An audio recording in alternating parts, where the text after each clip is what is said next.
আসসালামু আলাইকুম ওয়া রাহমাতুল্লাহি ওয়া বারাকাতুহু। ইতিহাস নিয়ে ইকরা বাংলার আয়োজন হিস্ট্রি অফ দ্য ডেতে সবাইকে স্বাগতম। আজ আমরা ইতিহাসের পাতায় ১ ফেব্রুয়ারি নিয়ে কিছু জানব।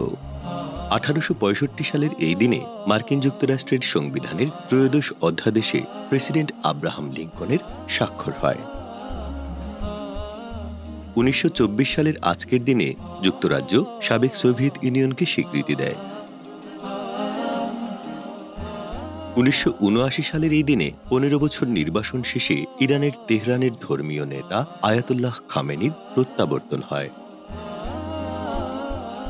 ২০০৪ সালের আজকের দিনে পদাঘাতে সৌদি আরবে ২৫১ জন হজযাত্রী নিহত ও ২৪৪ জন গুরুতর আহত হয়।